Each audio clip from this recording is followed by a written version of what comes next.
Bonjour et merci de regarder TVBA. Nous sommes installés sur le plateau à Andernos et aujourd'hui nous allons parler musique et plus particulièrement jazz puisque nous recevrons le président Bernard Jouan qui est président du Jazz Hot Club du bassin d'Arcachon. Monsieur Jouan, bonjour. Bonjour, merci de m'accueillir. Écoutez, nous sommes ravis parce que, alors tout d'abord à Andernos, parler de jazz ça semble naturel. Vous allez nous présenter votre club, on parle d'un club, c'est ça? C'est le Jazz Hot Club? C'est le Jazz Hot Club du bassin d'Arcachon qui est affilié au Hot Club de France. Hot Club de France, association créée en 1932 par Hugues Panassier et Charles Delaunay pour faire la promotion du jazz noir américain en France pendant ces années-là. Et donc il existe un certain nombre de clubs régionaux qui sont affiliés au Hot Club de France. Et le club d'Arcachon en fait partie. Quelle est la fonction de ce club? Alors, la fonction du Hot Club, du Jazz Club d'Arcachon, c'est d'aider les gens à mieux connaître cet art noir américain qui est le jazz. Et si vous voulez, nous sommes aussi partenaires de Bassin Jazz. Eux font des concerts, nous faisons des conférences.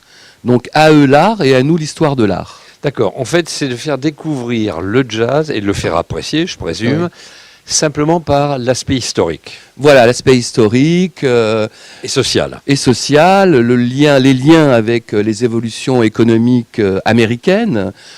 Par exemple, la crise de 29, qu'est-ce que ça a provoqué dans ce milieu-là, comment les Noirs ont pu évoluer, trouver des jobs intéressants à travers cette musique-là, se développer, s'affranchir d'un statut lié au départ à l'esclavage. Voilà.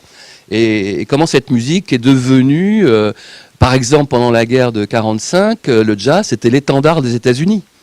Swing, on a appelé le swing. Avant de continuer, qu'on précise bien les choses, vous avez dit 2 fois le jazz noir. Parce que pour vous, le jazz est coloré ou pas? Parce qu'il a évolué depuis. Non, bah, à l'origine, le jazz, c'est la musique des Noirs. Mais aujourd'hui, mais aujourd'hui, il y a plus de blancs que de noirs qui jouent du jazz. Aujourd'hui, mais c'est pas un problème, ça. C'est une musique américaine qui se joue dans le monde entier.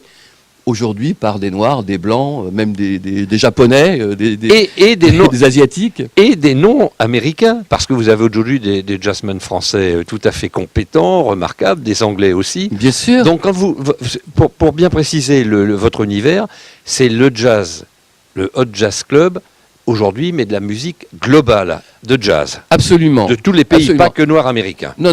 D'accord, c'était cette petite précision. Par contre, c'est du jazz, c'est-à-dire c'est pas une musique, soi-disant, où on mélange tout, avec... il peut y avoir quelques influences, mais si vous voulez, le jazz, c'est le jazz, quoi. Je veux dire, on ne peut pas appeler jazz quelque chose qui serait plutôt de la world music. Le free jazz, par exemple, pour vous, c'est du jazz ou c'est pas du jazz? Le free jazz, je pense que c'est une... très franchement, on pense plus que c'est un peu une dérive du jazz.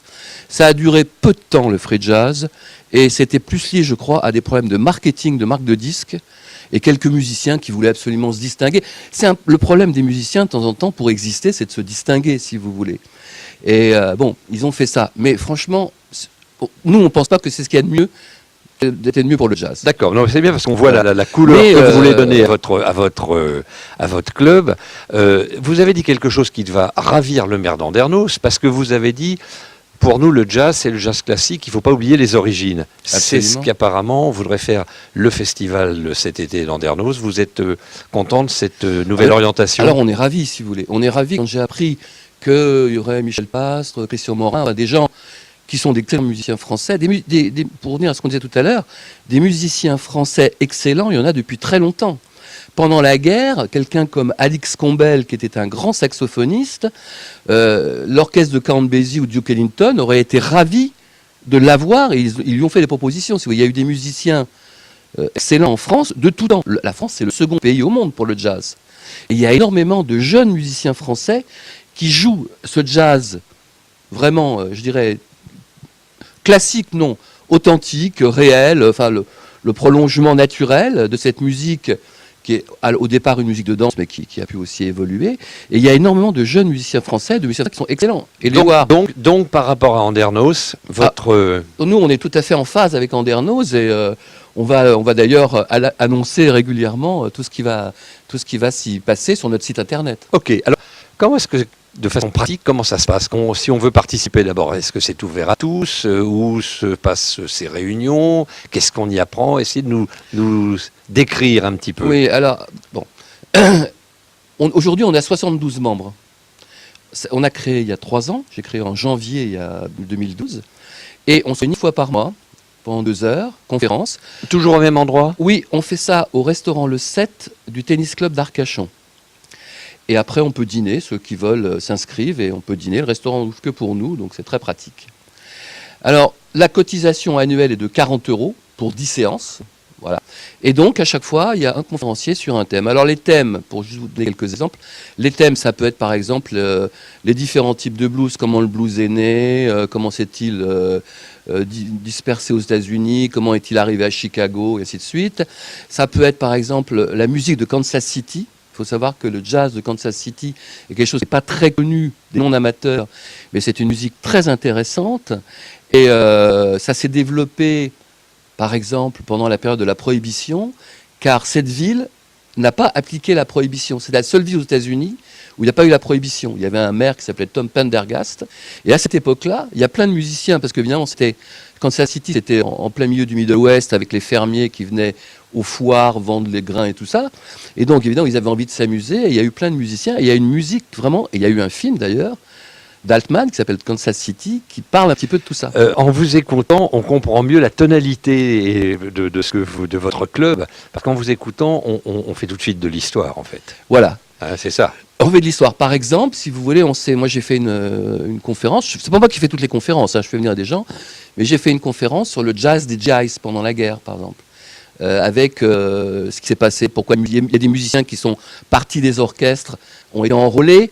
Ça a permis, par exemple, à certaines femmes, parce que le jazz c'était quand même difficile pour les femmes, c'est un milieu macho, et il y a des femmes qui voulaient jouer du jazz, elles étaient brimées, elles ne pouvaient pas jouer. Pendant la guerre, certaines ont pu intégrer des grands orchestres parce que les musiciens tenants du pupitre étaient partis à la guerre. Et on a fait d'ailleurs une conférence sur les jazzwomen instrumentistes, pas les chanteuses, pas les pianistes, celles qui jouaient du saxo, du trombone, de la trompette, de la batterie. On a fait toute une conférence sur ces femmes-là, par exemple. Vous venez de dire le blues, vous semblez le différencier du jazz. C'est intégré ou pas? Non. Le blues ce sont les racines du jazz. Il n'y a pas de grand jazzman qui ne joue pas bien le blues. C'est un critère. Pour être un grand jazzman, il faut savoir bien jouer le blues. Et ça, c'est important. Non, le blues, c'est vraiment le socle du jazz. C'est le socle du jazz. Ah, bien sûr. Les réunions ont lieu tous les combien? Tous les mois. Tous les mois. Une réunion par mois, on a bien compris, à Arcachon. Jeudi soir, à 18h30, voilà. À Arcachon. Il suffit d'être à jour de sa cotisation. Voilà. Alors, par contre, chaque membre peut inviter une fois quelqu'un à venir pour découvrir. Si cette personne, si ça lui plaît, à ce moment-là, elle s'inscrit pour revenir. Mais et si quelqu'un a envie de venir, on m'appelle, on a un site internet, toutes les informations sont sur le site internet. L'adresse? Et moi, j'invite. L'adresse du site internet, c'est www.jazzhotclub-arcachon.org. Voilà, on en sait un petit peu plus sur le Hot Jazz Club du bassin d'Arcachon. Merci d'être venu nous.